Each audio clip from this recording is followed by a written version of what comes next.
नमस्कार विद्यार्थी मित्रांनो, आज आपण आपल्या पाठ्यपुस्तकातील वाट पाहताना हा अरुणाताई ढेरे यांचा पाठ आपण बघणार आहोत। 1957 मध्ये अरुणाताई ढेरे यांचा जन्म झालेला आहे। त्यांचा जन्मही पुण्यातच झाला आणि त्यांची पुढे कर्मभूमी सुद्धा पुणे हीच राहिली। म्हणजेच त्यांचा जन्म ते PhD पर्यंतचं शिक्षण पूर्णपणे पुण्यातच झालं। अरुणाताई ढेरे ह्या प्रसिद्ध कवयित्री, कथालेखिका, संशोधक आणि समीक्षक म्हणून त्या ओळखल्या जातात।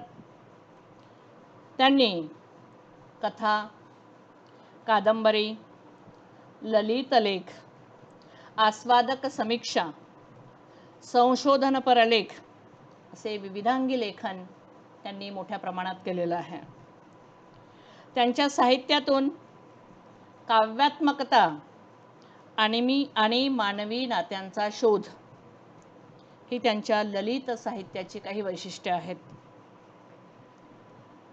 लेखिका अरुणाताई ढेरे यांनी प्रारंभ, यक्षरात्र, मंत्राक्षर, निरंजन, जावे जन्माकडे ही कविता संग्रह अरुणाताईंची प्रकाशित झालेली आहेत। कृष्णकिनारा, अज्ञात झऱ्यावर ही त्यांची कथासंग्रह, रूपोत्सव हा त्यांचा स्फुट लेखसंग्रह, मैत्रेयी ही त्यांची कादंबरी, नागमंडल, लोकसंस्कृतीची रंगरूपे, विस्मृतिचित्रे ही त्यांची संशोधनात्मक समीक्षात्मक लेखन प्रसिद्ध आहे। त्याचबरोबर लेखिका अरुणाताई ढेरे यांनी संत साहित्य व लोकजीवन आपल्या साहित्यामध्ये हे दोन विषय त्यांचे जिव्हाळ्याचे विषय आहेत। कारण मानवी जीवनामध्ये काही भावनात्मक घटक अटळपणे दिसून येतात बालमित्रांनो, आणि त्यातीलच एक घटक म्हणजे वाट पाहणे। प्रत्येक मनुष्य, प्रत्येक व्यक्तीच्या आयुष्यामध्ये कधी ना कधीतरी कशाची ना कशाची तरी वाट बघणे ही एक अटळ गोष्ट आहे। आणि प्रस्तुत पाठामध्ये म्हणजे वाट पाहताना या पाठामध्ये सुद्धा लेखिकेने वाट पाहणे या गोष्टीचे अनेकविध पैलू त्यांनी आपल्यासमोर उलगडून दाखवलेले आहेत। वाट पाहणे हा अनुभव कधी सुखद तर कधी दुःखद असू शकतो। कधी वाट पाहणे याच्यामध्ये कधी उत्कंठा, कधी हुरहुर तर कधी दडपण असते। आणि हेच या पाठामध्ये लेखिकेने आपल्याला सांगितलेलं आहे।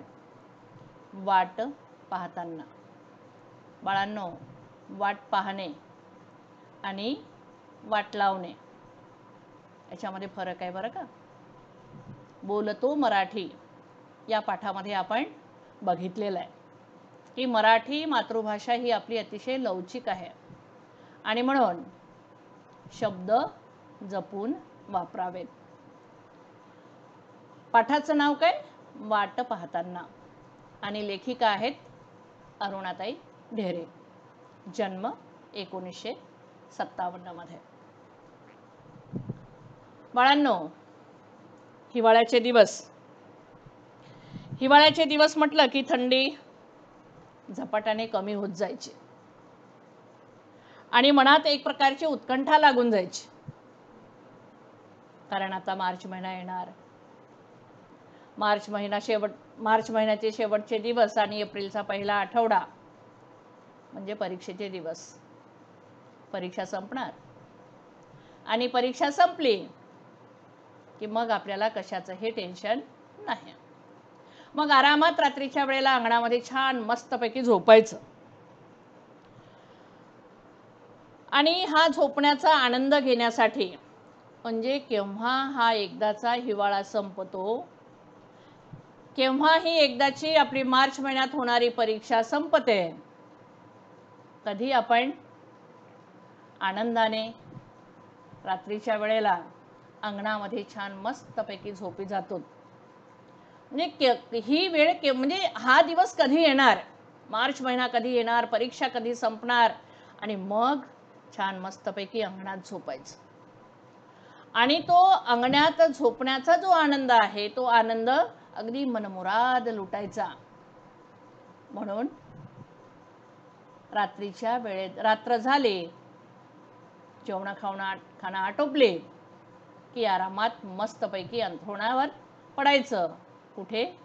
तर घराच्या अंगणात आनंदाने झोपायचं. आणि म्हणून लेखिका अरुणाताई ढेरे म्हणतात की होळीनंतर थंडी झपाट्यानं कमी होत जायची, कारण होळीनंतर परीक्षा संपली की अंगणात झोपायची आम्ही वाट बघायचो. आंब्यावर मोहोर नुसता घमघमत असायचा, परीक्षा तोंडावर आलेली असायची आणि मोकळ्या अंगणात अंथरूण पडायची ती सुट्टी लागल्यावर. पण मार्च एप्रिलमध्ये आम्हाला गॅलरीत झोपायला मिळायचं. आणि आम्ही सगळी भावंड कधी हा एकदाचा मार्च एप्रिल महिना संपतो आणि कधी आम्हाला अंगणात झोपायला मिळतं, याची आम्ही आतुरतेने वाट बघायचो. आम्ही भावंड तर बघायचोच बाळांनो, पण आमच्या सोबतीला असणारे आमचे काका काकू, आई बाबा, आजी, हेही सुद्धा अंगणात झोपायची वाट बघायचे. आणि मग तो दिवस आला रे आला, कारण सगळ्यांना आम्हाला एक उत्कंठा लागलेली असायची की कधी येतो हा दिवस, कधी अंगणात झोपायला मिळेल. आणि मग रात्रीचे मौगार हात अंगावर फिरायला लागले की झोपेची गडद चाहूल लागायची. पाहता पाहता रात्रीच्या त्या नीरव शांततेमध्ये थंडगार हवेत छान मस्तपैकी आनंदाने गाढ झोप लागायची. आणि डोळे मिटताना मनात एकच संदेश जागा व्हायचा की उद्या सकाळी उठल्याबरोबर साखर झोपेत असताना आपल्याला कशाचा आवाज येणार? कोकिळेचा. कोकिळेचा कुहू कुहू करण्याचा आवाज आपल्या कानावर येणार. आणि म्हणून लेखिका म्हणतात की रात्रीचे मौगार हात अंगावर फिरायला लागले की झोपेची गडद चाहूल यायची आणि डोळे मिटताना मनात एकच संदेश जागा व्हायचा, ते म्हणजेच उद्या कोकिळेचं कुहू कुहू ऐका येईल का बघू. हां. आणि मग पहाटे पहाटे गाढ झोपेत असतानाच कोकिळेचा कुहू कुहू असा आवाज कानावर यायचा आणि त्या आवाजाची जी आम्ही आतुरतेने वाट बघायचो, त्या वाट बघण्याचं इथे सार्थक व्हायचं. म्हणजे केवढी ही उत्कंठा, म्हणजे कोकिळेचा कुहू कुहू आवाज आपल्या कानावर केव्हा येईल त्याची वाट बघणे. म्हणजे मार्च एप्रिल संपला की अंगणात छान मस्तपैकी बाहेर झोपणे, गॅलरीत झोपायला कधी मिळेल याची वाट पाहणे आणि कोकिळेच्या आवाजाची वाट पाहणे. आणि एकदा रात्रीला छान मस्तपैकी गॅलरीत झोपायला मिळालं आणि सकाळी हा कोकिळेचा कुहू कुहू असा आवाज ऐकला की छान वाटायचं. आणि वाटायचं की खरंच आपण ज्या आवाजाची वाट बघत होतो तो आवाज आपल्या कानावर आला आणि वाट पाहण्याचं आपलं सार्थक झालं. म्हणजे सुट्टीची वाट पाहणं तेव्हापासूनच आमचं सारखं म्हणजे अगदी ठरलेलं असायचं की केव्हा एकदाची ही परीक्षा संपते, केव्हा एकदाची ही सुट्टी लागते, केव्हा गॅलरीत झोपायला मिळतं आणि केव्हा तो कोकिळेचा कुहू कुहू आवाज कानावर येतो. या सगळ्या गोष्टींची आम्ही आतुरतेने वाट बघायचो. आणि एकदाचे हे वाट बघणं इथे संपलं, परीक्षा एकदाची संपली की आम्ही भावंड सगळे अगदी बिनधास्त होऊन जायचो.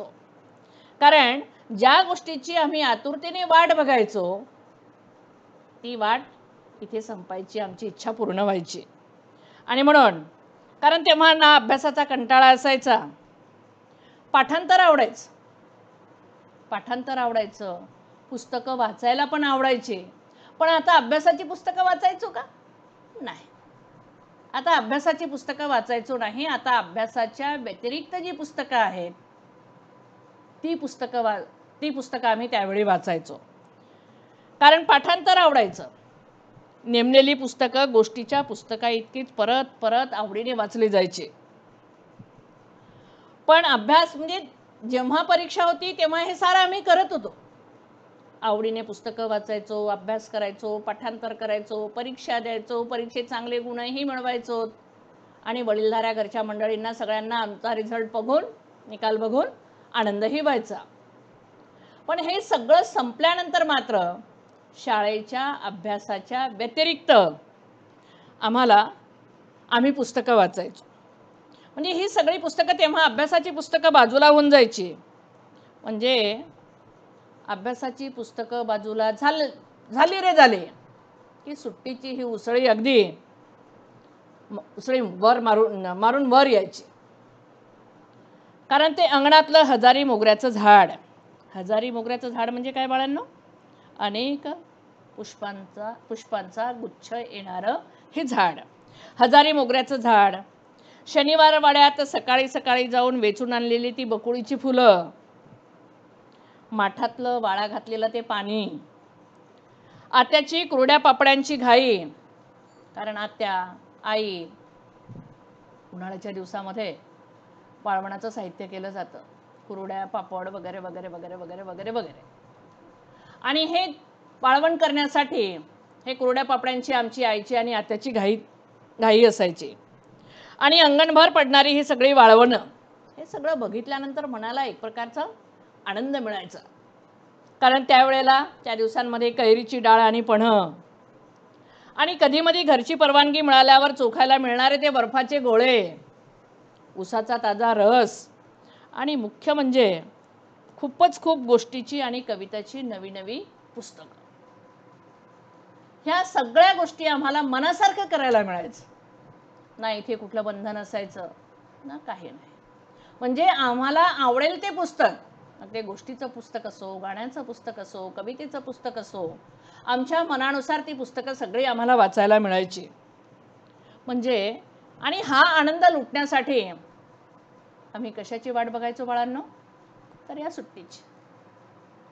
कारण जोपर्यंत सुट्टी लागणार नाही तोपर्यंत गॅलरीत झोपायला मिळणार नाही.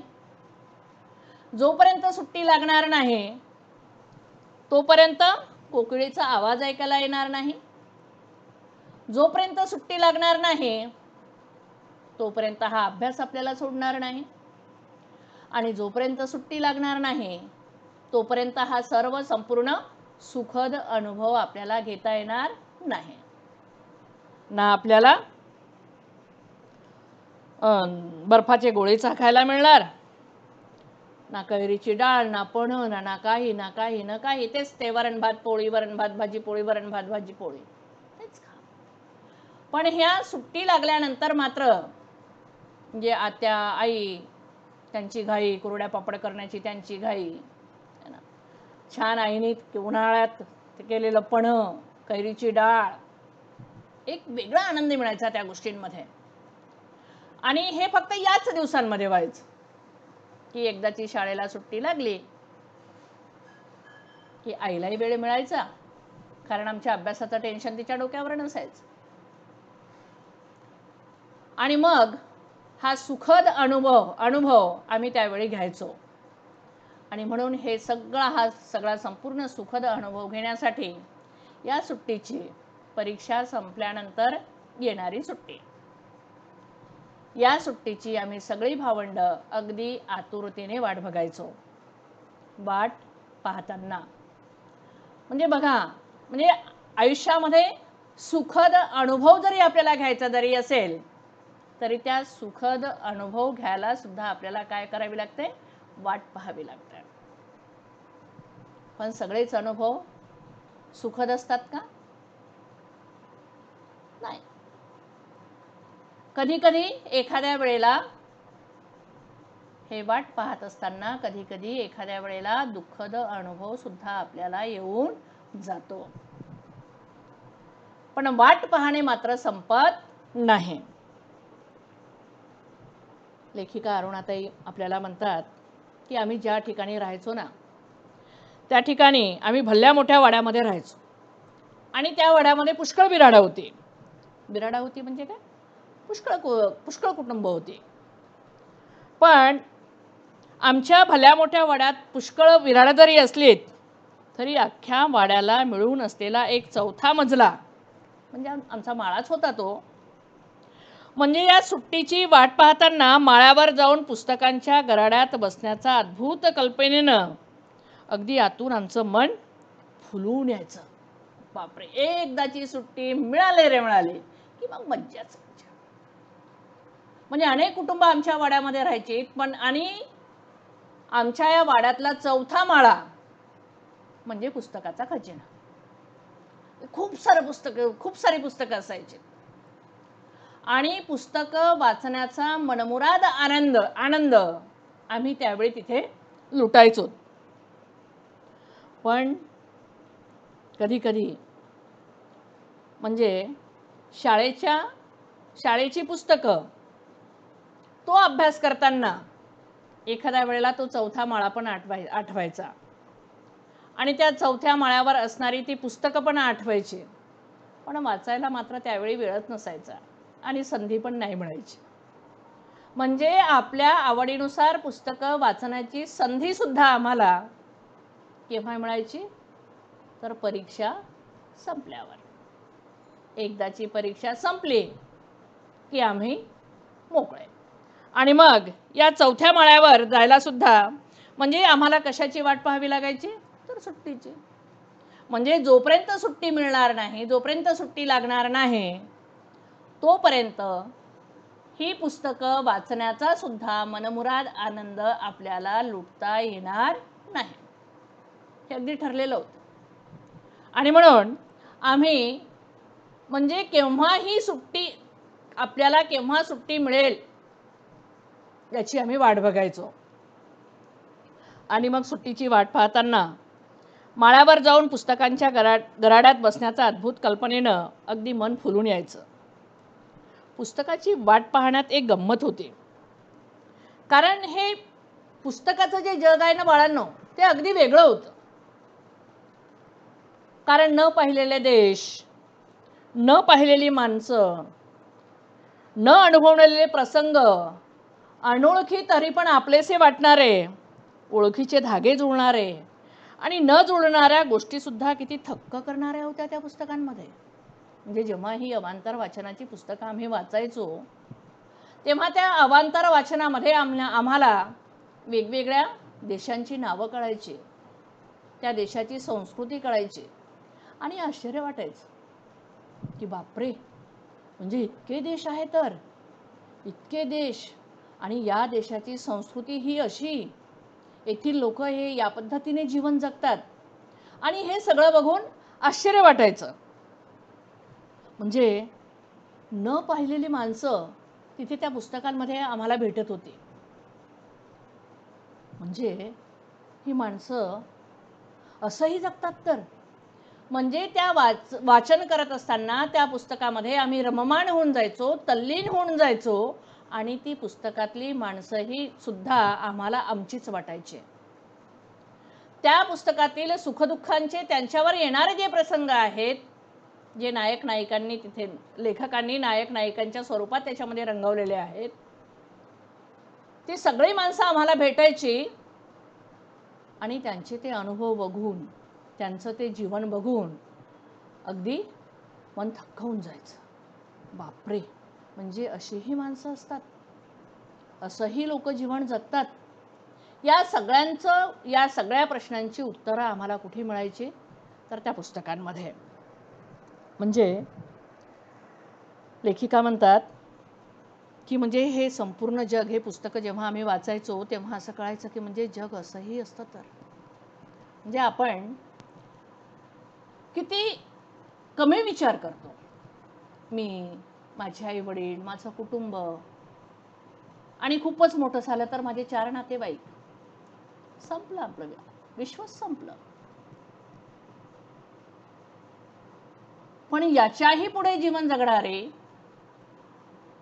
देशासाठी, आपल्या ध्येयासाठी आपलं सर्वस्व अर्पण करणारी माणसं जेव्हा या साहित्यांमध्ये भेटतात, तेव्हा माणसं अशीही जगतात. जीवन यालाही म्हणायचं का, असे प्रश्न मनात निर्माण व्हायचे. म्हणजे जग असंही असतं तर. म्हणजे लेखिका म्हणतात की मला केवढं तरी नवे पण भेटत होतं, सगळं नवनवीन. अभ्यासामध्ये पाहिजे तेवढीच माहिती मिळायची. कविता, त्या कवितेचा अर्थ, पाठ आणि तो पाठाचा सारांश, त्याला संपलं. म्हणजे गुण संपादन करण्यासाठी फक्त मला गुण किती प्राप्त करायचे आहेत यासाठी मी अभ्यास करायचो.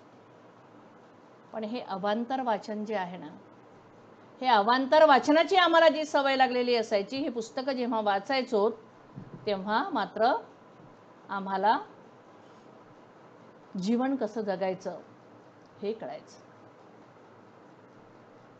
आयुष्य कसं जगायचं हे कळायचं, जग कसं आहे ते कळायचं, जगातील संस्कृती कळायची. जग असंही असतं तर, हा प्रश्न मनामध्येच निर्माण व्हायचा. वेगवेगळ्या प्रकारची माणसं भेटायची, वेगवेगळ्या प्रकारचे अनुभव भेटायचे. अवांतर वाचनाने हे सगळे संस्कार आमच्यावर व्हायचे. आणि वाटायचं की बापरे, शब्दामध्ये एवढी जादू आहे, म्हणजे शब्दाचं सामर्थ्य एवढं मोठं आहे. हे केव्हा कळायचं, जेव्हा आम्ही पुस्तकं वाचायचो तेव्हा कळायचं. आणि मग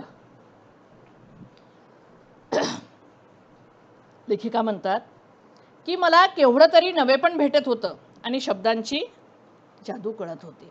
मी वाचत होते, गोष्टीचं पुस्तक वाचत होते, कथेचं पुस्तक वाचत होते, कादंबरी वाचत होते, कविता वाचत होते, गाणीही पण वाचत होते. आणि हे सगळं वाचता वाचता मनामध्ये प्रश्न निर्माण व्हायचा की काय हे लेखकाचं सामर्थ्य आहे, किती छान लिहिलंय त्यांनी, किती वास्तववादी दर्शन घडवलेलं आहे. म्हणजे या साहित्यातील, या पुस्तकातील प्रत्येक गोष्ट ही आपल्याला आपलीशी वाटते. कधीही न भेटणारी माणसं आपल्याला या साहित्यामध्ये भेटतात, या पुस्तकामध्ये भेटतात. म्हणजे मला त्यावेळेला जेव्हा मी ही पुस्तकं वाचायची, लेखिका अरुणाताई म्हणतात की जेव्हा मी ही पुस्तकं वाचायची तेव्हा मला भाषेची ताकद कळायची, भाषेचं प्रभुत्व कळायचं, शब्दांचं सामर्थ्य कळायचं, लेखकाच्या प्रतिभेची ताकद मला त्यावेळेला समजू लागायची. आणि म्हणून पुस्तकं वाचण्याची वाट पाहण्यात उन्हाळ्याच्या आधीचा काळ इतका वेळ लावायचा की बस रे बस. म्हणजे ही पुस्तकं आपल्याला वाचायला केव्हा मिळेल याचीही सुद्धा मी वाट बघायची. कारण ती पुस्तकं वाचण्याची प्रचंड आवड होती, वाचनाची प्रचंड आवड. आणि त्या वाचनामुळेच जीवन घडत गेलं, साहित्य वाचत गेले आणि पाहता पाहता साहित्य लिहिण्याची सुद्धा आवड निर्माण झाली. लेखिका म्हणतात की आणखी आम्ही एका गोष्टीची म्हणजे गॅलरीत झोपायला केव्हा मिळेल याचीही आम्ही वाट बघायचो. तो बर्फाचा गोळा केव्हा चाखायला मिळेल, पन्ह केव्हा प्यायला मिळेल ना, आंबेडाळ कधी खायला मिळेल, या सगळ्या गोष्टींची आम्ही आतुरतेने वाट बघायचो. ही पुस्तकं आम्हाला केव्हा वाचायला मिळतील, कधी वाचायला मिळतील, केव्हा ही एकदाची सुट्टी संपेल याचीही सुद्धा आम्ही वाट बघायचो.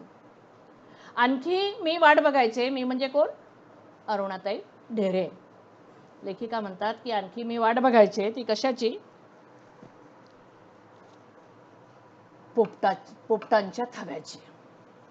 लेखिका म्हणतात की आमच्या घरामागे एक भल्लं मोठं उंबराचं झाड होतं आणि याच दिवसांमध्ये त्या उंबराच्या झाडावर पोपटाचे थवेच्या थवे येऊन तिथे उतरायचे. त्या पोपटाच्या झाडावर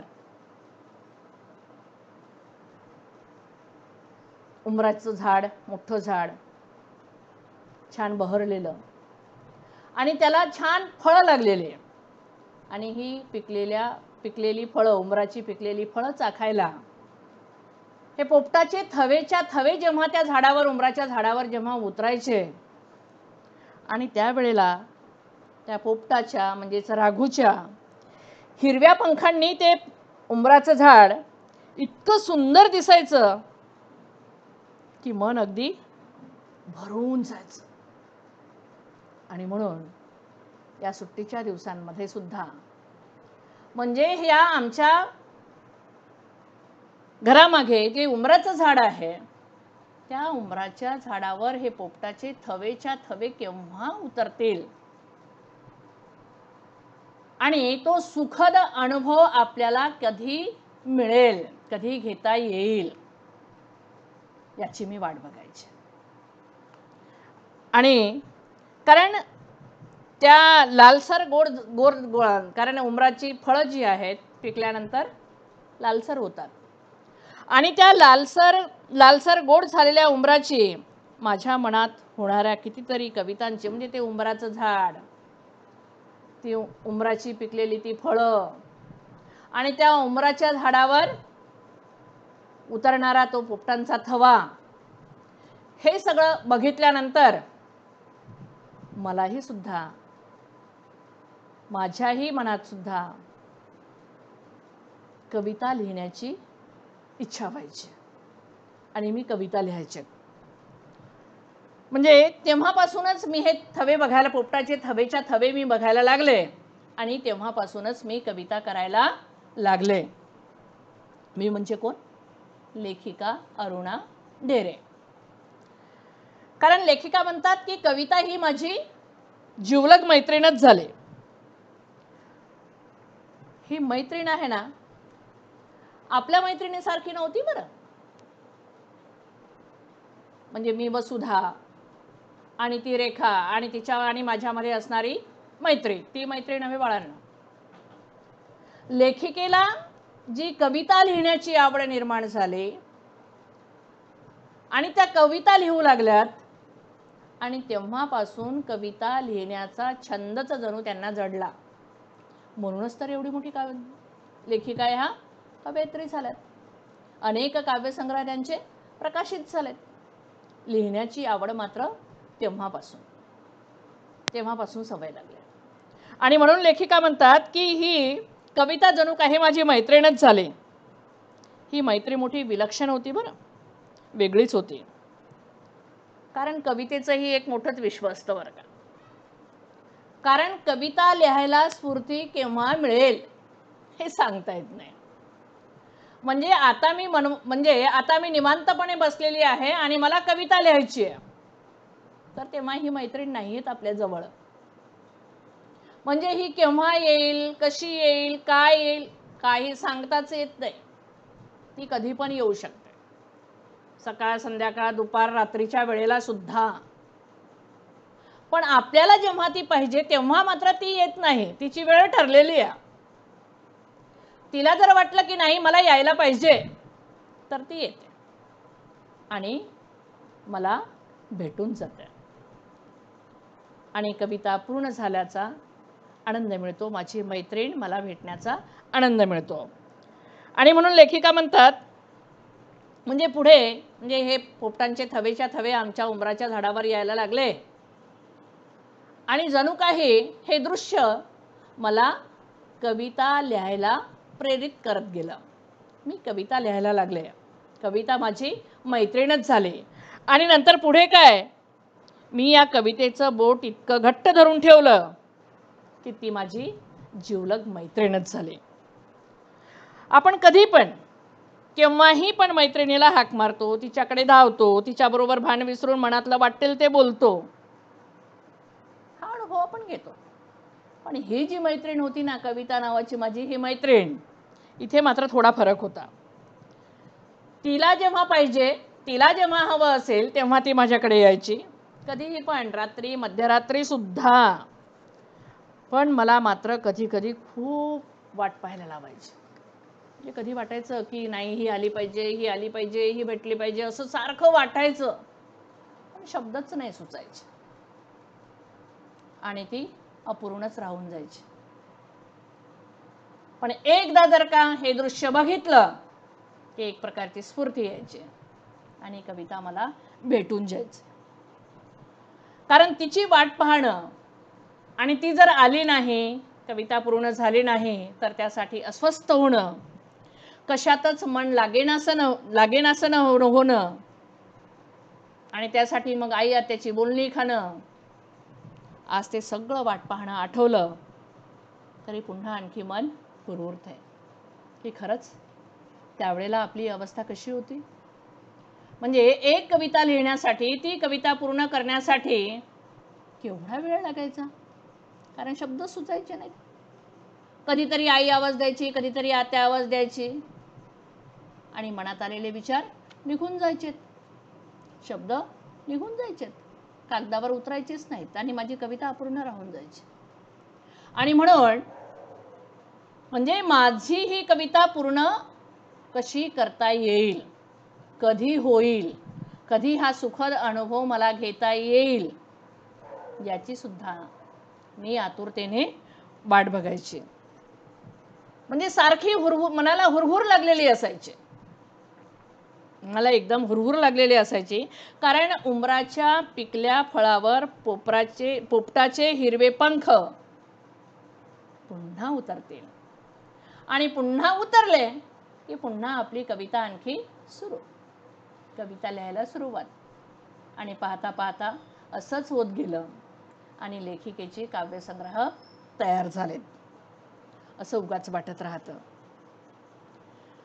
लेखिकांनी म्हणजे या वाट पाहण्यामध्ये बघा, कधी उत्कंठा आहे तर कधी हुरहुर आहे. म्हणजे जोपर्यंत माझी ही कविता पूर्ण होणार नाही तोपर्यंत मनाला सारखी हुरहुर. तर कधी बाळांनो, या उत्कंठेबरोबरच, या हुरहुरतेबरोबरच कधी कधी भीती पण आहे, वाट पाहण्याची भीती. कधी भीती आहे, कारण अनामिक भीती आहे, कधी दडपण आहे. आणि या वाट पाहण्यामध्ये कधीही अनामिक भीती किंवा दडपण कसं येतं, याच्यासाठी सुद्धा लेखिकेने त्यांचा अनुभव सांगितलेला आहे. लेखिका म्हणतात की माझी एक आत्या होती, ती उरुळी कांचनच्या मराठी शाळेमध्ये नोकरी करायची. आम्ही भावंड लहान होतो आणि त्यावेळेला ती सकाळी 8 वाजता आधी बस पकडायची, बस स्टॉपवरून बस पकडून स्टेशनला जायची आणि नंतर स्टेशनवरून ती उरुळीला जायची, शाळेत जायची. आणि परत येताना शाळा संपली, 5:30 वाजले, शाळेची घंटा वाजली की सुट्टी झाली की पुन्हा परतीचा प्रवास सुरू. पुन्हा शाळेतून बस स्टॉपवर येणे, तिथून स्टेशनवर जाणे, स्टेशनवरून पुन्हा आणखी उतरून पुन्हा बस स्टॉपवर येणे, पुन्हा आणखी घरी येणे. एवढी ही संपूर्ण पायपीट करत माझी आत्या म्हणजेच कोणाची आत्या बाळांनो, लेखिका अरुणा ढेरे यांची आत्या, ती नोकरी करायची. म्हणजे कधी कधी तर लेखिका म्हणतात, कधी कधी माझ्या आत्याला रात्रीचे 9, 9:30 सुद्धा वाजायचे. आणि हे 9, 9:30 वाजले की मनात एक प्रकारची अनामिक भीती वाटायची. बापरे, आत्या अजून नाही आली, अजून नाही पोहोचली घरी, कुठे असेल, बस मिळाली नसेल का वेळेवर, स्टेशनवर गाडी आली नसेल का वेळेवर, काय झालं असेल. ही अनामिक भीती, एक प्रकारचं दडपण कळत न कळत मनावर यायचं. आणि आम्ही भावंड त्यावेळेला मग तिची वाट बघत वाड्याच्या दिंडी दरवाजात आम्ही उभं राहायचो. हा दिंडी दरवाजा म्हणजे काय, भल्ला मोठा दरवाजा. पूर्वीच्या काळी मोठे मोठे वाडे असायचे, त्या वाड्याला मोठा दरवाजा आणि त्या दरवाजाला एक छोटा दरवाजा, आणि त्या छोट्या दरवाजात बसून आम्ही आत्याची वाट बघायचो. कधी कधी आत्याला घरी परत यायला रात्रीचे 9, 9:30 सुद्धा वाजायचे. आणि एकदाची आत्या दिसली की आमचा जीव भांड्यात पडायचा. चला आत्या आले. आणि आत्या दिसल्याबरोबर मोठा भाऊ जो आहे तो झेप टाकून तिला लोंबकळायचा. मला डोळ्यात पाणी आलेलं असायचं, रडू आलेलं असायचं, पण ते रडू मी आवरून घ्यायचेत आणि आत्याजवळ जायचेत. आणि हे सगळं निपटून भावाच्या डोक्यावरून हात फिरवून मला जवळ घेऊन हात फिरवून त्याचं झालं, हे सगळं शांत झालं की मग आम्हाला वाटायचं, शांत वाटायचं. बाळांनो, आत्याला नोकरी करणं भाग होतं आणि आमचं वाट पाहणं अटळ होतं.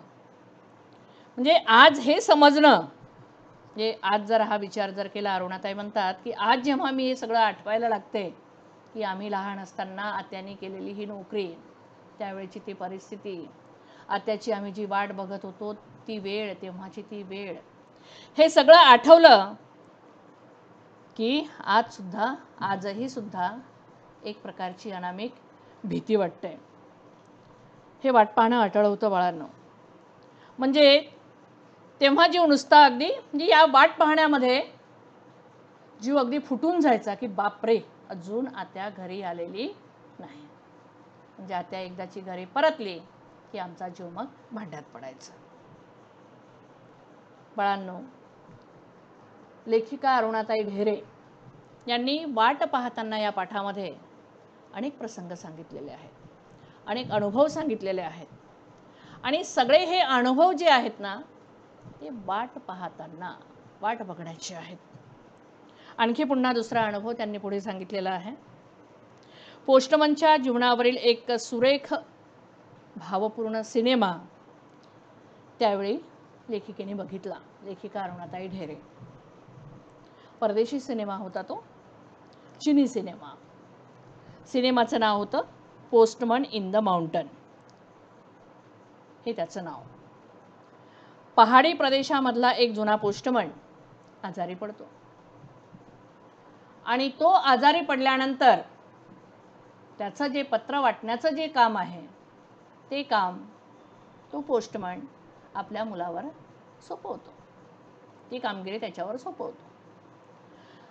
आता मुलाला खरं तर त्यावेळेला ते पत्र वाटण्याचं पोस्टमनचं काम आवडत नाही, पण पर्याय नाही, कारण वडील आजारी आहेत आणि आपल्याला हे काम करणं भाग आहे, कारण त्याच्यावरच त्यांच्या कुटुंबाचा उदरनिर्वाह आहे.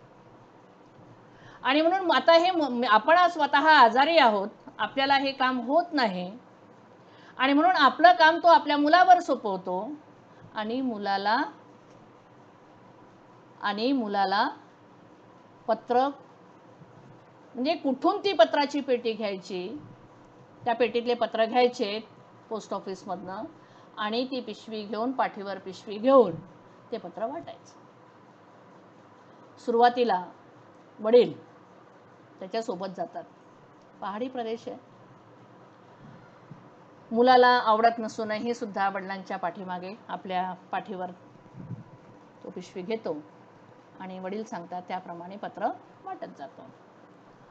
एक एक पत्र, या घरचं पत्र, त्या घरचं पत्र, त्या घरचं पत्र करत करत करत करत पुढे जातो.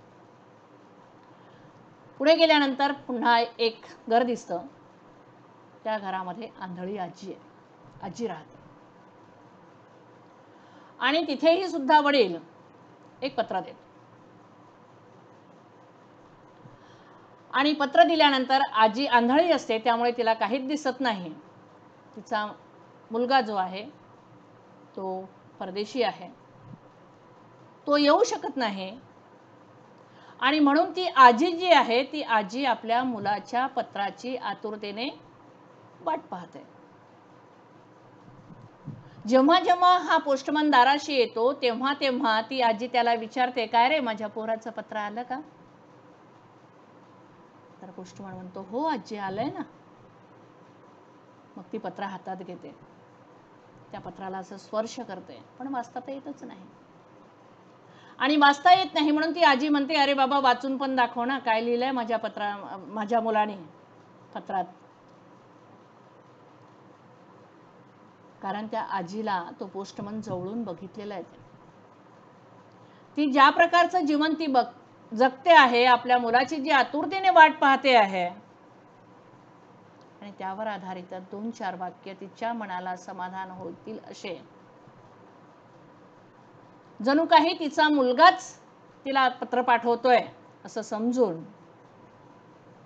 तो आपल्या मनातली 2-4-5 वाक्य त्या आजीला म्हणून दाखवतो की नाही, तुझा मुलगा आता लवकर आई मी लवकर घरी येणार आहे, माझी जास्त वाट पाहू नको, मी आलो की तुला छान माझ्यासोबत घेऊन जाईल, मग आनंदाने आपण तिथे राहू वगैरे.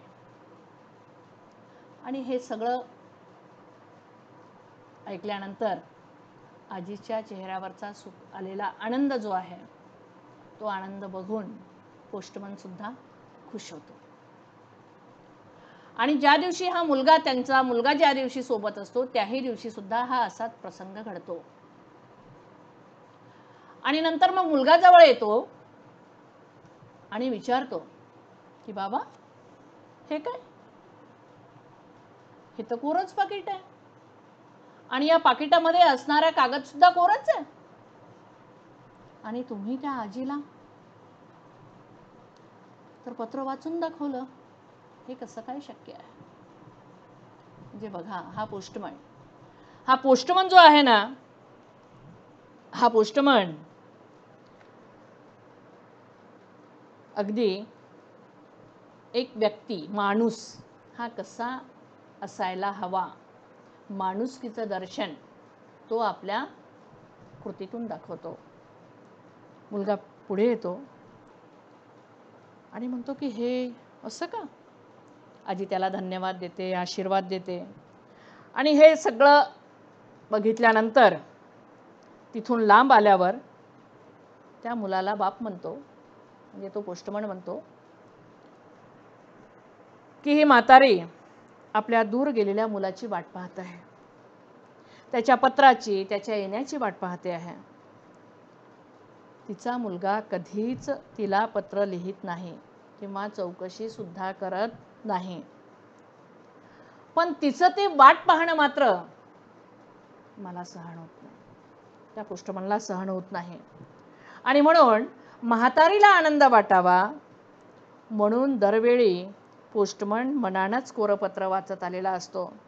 आणि म्हातारीचे शेवटचे दिवस का असेना, पिकलं पान आहे, आता कधी गळून पडेल काही सांगता येत नाही. म्हातारी झालेली आहे, मुलाची वाट पाहता पाहता खचून गेलेली आहे, पण आशा आहे, आशेची किनार आहे की आपला मुलगा कधीतरी येईल आणि आपल्याला घेऊन जाईल. आणि म्हणून ती मुलाच्या पत्राची वाट पाहते आहे. आणि म्हणून हा पोस्टमन या म्हातारीचे शेवटचे दिवस त्यामुळे समाधानात जावे म्हणून फक्त कोरं पत्र वाचून दाखवतो. आणि त्यावेळेला त्या आजीच्या चेहऱ्यावरचा आनंद पाहण्यासारखा असतो. म्हणजे आता त्याचा जो हा तरुण मुलगा आहे, ज्या कामाची ओळख वडील पोस्टमन आपल्या मुलाला करून देतात आहे, तरुण मुलानं त्याची जागा घेताना सुद्धा हेच नाटक तुलाही सुद्धा बेटा पुढे करायचंच आहे, पुढे चालवायचं आहे, हे तो आपल्या मुलाला सांगतो. कारण ज्या दिवशी या म्हणजे ज्या दिवशी या आजीला पत्र मिळणार नाही, तो दिवस आजीचा शेवटचा दिवस असेल. आणि म्हणून हा शेवटचा दिवस तिच्यावर येऊ नये आणि तिने आपल्या लेकराची वाट पाहत पाहत असंच आनंदाने जगावं, यासाठी तुला सुद्धा असं खोटं पत्र इथे दाखवायचंय आणि वाचून पण दाखवायचं आहे. कारण शहरगावी राहणाऱ्या मुलांची पत्र हाच म्हातारीच्या जगण्याचा एकमेव आधार आहे, हे त्यांनी ओळखलेलं आहे. आणि त्या प्राऊड समंजस पोस्टमनने ते ओळखलेलं आहे. तो नुसता पत्र पोहोचवणारा सरकारी नोकर नाहीये बाळांनो, तो सरकारी नोकर नाहीये, तो माणूस आहे. आणि कसा माणूस आहे? भला माणूस आहे, माणुसकी समजून घेणारा माणूस आहे. आणि आपल्या तरुण मुलाला तो केवळ फक्त या पहाडातल्या, कारण पहाडी प्रदेश दाखवलेला आहे, त्या या पहाडातल्या तो वाटाच दाखवत नाही, तर काय दाखवतोय? माणसं दाखवतोय. माणसं दाखवतो आहे, माणसापर्यंत पोहोचवण्याचं पूल दाखवतो आहे. आणि म्हाताऱ्याची ही वाट पाहणं सुखाचं करण्याची रीत त्या मुलाला समजलेली आहे. बाळांनो, वाट पाहणं ही गोष्ट एरवी सुखाची थोडीच असते. एरवी जरी सुखाची जरी असली तरी कधी कधी त्याला दुःखाची किनारही आहे. दुःख आहे, काळजी आहे, भीती आहे, अस्वस्थता आहे, तडफड आहे, कितीतरी गोष्टी आहेत त्यात भरलेल्या. पावसाची वाट पाहणारा शेतकरी आठवून बघा. विठूच्या दर्शनाची वाट पाहणारा भक्त आठवून तर बघा. पावसाची वाट पाहणारा शेतकरी बरसो रे मेघा मेघा बरसो रे, कशी विनवणी करतो पावसाला, ये बाबा पावसा ये आता. आणि विठूच्या दर्शनाची वाट पाहणाऱ्या संतांचे अभंग आठवून तर बघा. दर्शन दे रे भगवंता, किती अंत आता पाहसी अनंता. आठवून तर बघा. म्हणजे जोपर्यंत परमेश्वराचं दर्शन होणार नाही तोपर्यंत मी इथून जाणार नाही. संतांचं दर्शन म्हणजे या संतांचे अभंग आठवून तर बघा. म्हणजे त्या करुणेचा स्पर्श झाला की आपल्याला लक्षात येतं की खरंच एखाद्या गोष्टीची वाट पाहायला लागते तेव्हाच मग आपल्याला त्याची किंमत कळते. अनुभव सुखद असो की दुःखद, अनुभवात उत्कंठा असो, हुरहुर असो, भीती असो की दडपण, काही का असेना, पण या वाट पाहताना काय लागतो बाळांनो? संयम लागतो. इथे संयम आवश्यक आहे. संयम लागतो. कारण इथे आपण धीर कसा धरायचा, कारण आपल्याला लगेच आपल्याला जे पाहिजे ते मिळत नाही. वाट पाहावीच लागते ना. आणि धीरज का फल मीठा होता है वगैरे आहे ना, हे काही विनाकारण नाही आहे. म्हणजे वाट बघाल तर वाट बघितल्यानंतर मिळणारा जो आनंद आहे तो कसा आहे? सुखद आहे. आणि म्हणून संयम आवश्यक आहे. सुखाची प्राप्ती, यश प्राप्ती जर गाठायची असेल, मिळवायची असेल तर तिथे धीर आवश्यक आहे, संयम आवश्यक आहे. आणि वाट पाहताना ह्या सगळ्या गोष्टी आम्हाला त्यावेळी शिकायला मिळाल्या. आम्हाला म्हणजे कोणाला? लेखिका अरुणाताई ढेरे यांना. एखाद्या गोष्टीवरचा विश्वास घट्ट करायला आम्ही त्यावेळेला शिकलो. श्रद्धा डोळस आणि पक्की होत गेली आणि त्यातून आमचा ध्यास वाढत गेला, ध्यास वाढत जातो. आणि हे सगळं एका वाट पाहण्याची गोष्ट करताना सहज मनात येतं आणि वाटतं की खरंच जे आपल्याला हवं असेल ना ते खरंच सहज हाती आपल्या येऊच नाही. कारण त्या वाट पाहण्यात जी मजा आहे ना, जो अनुभव मिळतो ना, तो अनुभव आपल्याला आयुष्यात पुढे कधीही मिळू शकत नाही. आणि एखादी गोष्ट जर आपल्याला सहज मिळाली तर त्याची किंमतही कळत नाही. एखादी वस्तू असो, गोष्ट असो किंवा व्यक्ती असो. आई सहज मिळाली आहे आपल्याला, 2च अक्षरी शब्द आहे आई. आई एक नाव असतं. आई एक नाव असतं, घरातल्या घरात गजबजलेलं गाव असतं. सर्वात असते तेव्हा जाणवत नाही, पण नसली कुठंच तर नाही म्हणत नाही. स्वामी तिन्ही जगाचा, आई विना भिकारी असं म्हणतात. म्हणजे आपण लहानाचे मोठे होत गेलो आणि लहानाचं मोठं झाल्यानंतर आपण कितीही मोठं झालो, कुठूनही आपण घरी आलो आणि घरी आल्याबरोबर आपल्याला कोण पाहिजे बाळांनो? आई. आणि आई कोणाची वाट बघते घरी राहून? तर आपली. म्हणजे या वाट बघण्यामध्ये असणारं प्रेम, जिव्हाळा, आत्मीयता हे आपल्याला शब्दात कथन करता येणार नाही. आणि म्हणून हे सगळं एका वाट पाहण्याची गोष्ट करताना सहज मनात येतं की खरंच लेखिका म्हणतात की आयुष्यात आपल्याला जे हवं आहे ना ते सहज हाती येऊच नये. थोडी वाट पाहायला लागावीच. थोडी फडफड, थोडी तडफड भोगायला लागावी. कारण ती थोडी तडफड, दुःख सहन करत, असं करत वाट बघत बघत बघत बघत जर एखादी गोष्ट मग आपल्याला जर मिळाली तर त्यावेळेला मिळणारा जो आनंद आहे तो आनंद गगनात वावेनासा होऊन जातो. आणि म्हणून हे आभाळभर सुख जर मिळवायचं जर असेल तर ही कापसाच्या दाण्या एवढी वाट बघता आली पाहिजे, वाट पाहता आली पाहिजे. आणि म्हणून तरच आपल्याला सुखाची चव कळेल, यशाची गोडी वाढेल, प्रेमातली मायेतील तृप्ती वाढेल आणि आयुष्याबद्दलची ओढही वाढेल. म्हणजे आपलं आयुष्य आपल्याला जर सुखकारक जर बनवायचं जर असेल तर हे वाट बघण्याचे जे अनुभव आहेत ते अनुभव तुम्हा आम्हा सर्वांवर यायला पाहिजे, सर्वांनाच यायला पाहिजे. कारण एखादी गोष्ट सहज मिळाली तर त्याची किंमत आपल्याला कळत नाही.